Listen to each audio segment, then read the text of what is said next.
Donc moi j'ai que pris ma veste et donc il y avait des petits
on applaudit, merci.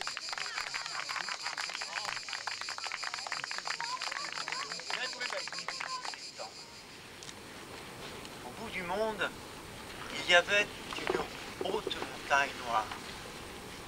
Et de cette haute montagne noire jaillissait une source pure comme le cristal.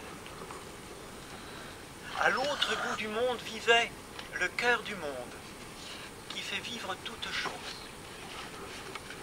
Et un jour que le soleil traversait la source de cristal et que cette source irisait de 1000 couleurs, le cœur du monde a aperçu la source. Et le cœur du monde s'est épris de la source. Et le cœur du monde a voulu rejoindre la source. Le cœur du monde s'est mis en chemin. Mais au fur et à mesure qu'il avançait sur le chemin, le soleil déclinait sur l'horizon. Et lorsque le cœur du monde est arrivé au pied de la montagne d'où jaillissait la source, le soleil était déjà très bas sur l'horizon. Et le cœur du monde a eu peur de ne plus voir la source. Alors le cœur du monde s'est arrêté. Et le cœur du monde s'est mis à chanter pour la source. La source a entendu le chant du cœur du monde. La source a accueilli ce chant. Et la source, à son tour, s'est mise à chanter pour le cœur du monde. Et leurs deux chants se sont unis. C'est à ce moment-là que toutes les créatures du monde ont compris qu'à la fin de ce jour, le cœur du monde allait mourir. Alors toutes les créatures ont laissé s'éveiller en elles leur propre chant. Et toutes les créatures se sont mises à chanter. Et c'est à ce moment-là que le monde a été visité comme il est visité à chaque génération par un être de lumière. Et c'était un être de réelle grâce. C'était un être qui, dans la vie de tous les jours, était tisserand. Et le tisserand a rassemblé tous ces chants du monde. Et avec tous ces chants, il a tissé, il a tissé, il a tissé, il a tissé du temps. Il a tissé juste assez de temps pour faire un jour de plus. c'est ainsi que ce jour de plus, le tisserand l'a offert au cœur du monde, et que le cœur du monde l'a offert à la source par son chant. Et depuis ce moment-là, eh bien, jour après jour, du temps est tissé.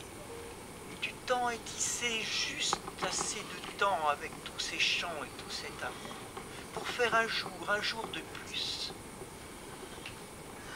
Juste un jour, pas un de plus. Voilà.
Il était une fois, non loin d'une grande forêt,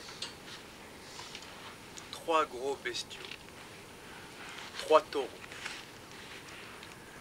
Le premier était blanc, comme la neige, le deuxième était roux comme le feu, le troisième était noir comme la nuit. Chacun d'entre eux avait sur la tête une paire de cornes, acérées comme des sabres, qui brillaient au soleil. Ces 3 taureaux n'avaient ni le même père ni la même mère, mais on les voyait toujours ensemble. Ensemble, ils allaient brouter l'herbe tendre des prés. Ensemble, ils allaient se désaltérer à l'eau fraîche des rivières. Ensemble, ils galopaient derrière les flamants roses. Dans cette forêt, ou plutôt non loin de cette forêt, vivait également un lion. Un lion énorme qui regardait souvent les 3 taureaux avec un grand appétit. Mais les 3 taureaux, ensemble, étaient invincibles. Un jour que le taureau blanc était un peu à l'écart, le lion s'approche du taureau roux et du taureau noir. Il leur dit « Compagnons, compagnons, nous courons à un grave danger. Les hommes pressent vers notre territoire, les hommes avec leur esprit fourbe. Un jour, ils vont nous trouver, c'est sûr. Et puis vous, ils vous rendront en esclavage, et moi, ils me tueront. Comme le disait mon père, qui le tenait lui-même de son père, la solution, c'est la dissimulation. Pour nous, ce sera facile. Mais regardez votre frère blanc. Regardez votre frère qu'on voit comme le nez au milieu de la figure, de jour comme de nuit. Il brille comme la lune. C'est sûr, un jour, les hommes vont le trouver, et il les amènera à vos pas, à vous, et puis à moi. les deux taureaux ont cessé de brouter. Alors le lion a poursuivi. Écoutez, écoutez, je sais que c'est une idée pénible, mais il faut qu'on s'en débarrasse. Je peux m'en charger. C'est une idée peut-être qui m'est encore plus pénible à moi qu'à vous, mais je peux m'en charger. La seule chose que je vous demande, surtout, c'est de ne pas intervenir, même lorsque votre frère vous appellera au secours. Les deux taureaux n'ont rien dit. Le lion s'en est allé, et lorsqu'il est repassé devant eux, son pelage était rouge sang. Et les jours ont passé. Les semaines ont passé, les mois ont passé. Un jour, le taureau est revenu à la charge. Le lion est revenu à la charge, un jour que le taureau roux était un peu à l'écart. Il a dit au taureau noir, « Compagnon, compagnon, les hommes pressent toujours plus proche de nos territoires.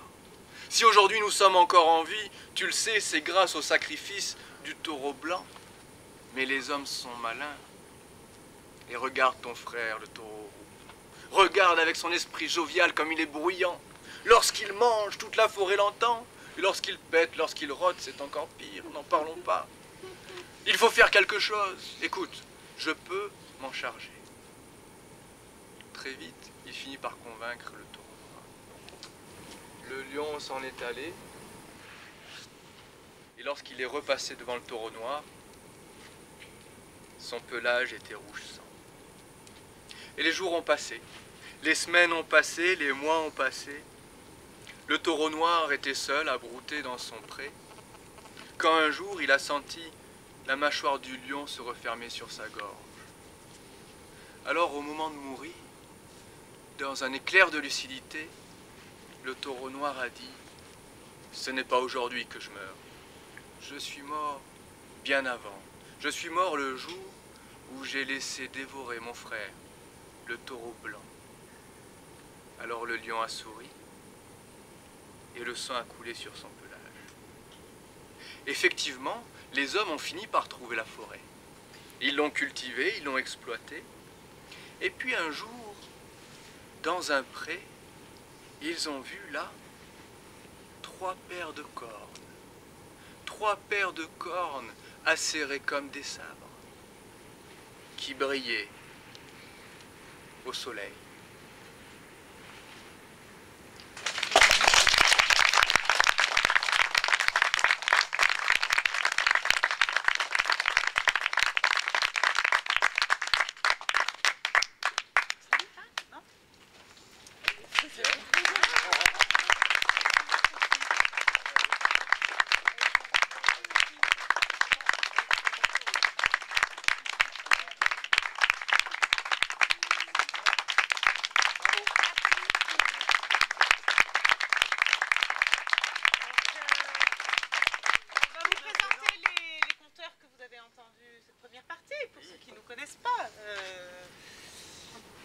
Elisa, par exemple.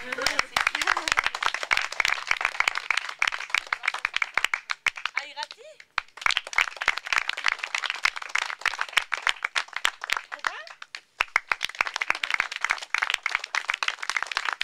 Daniel.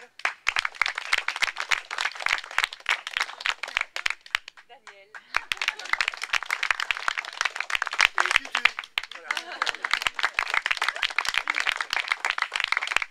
Et maintenant, le sucré.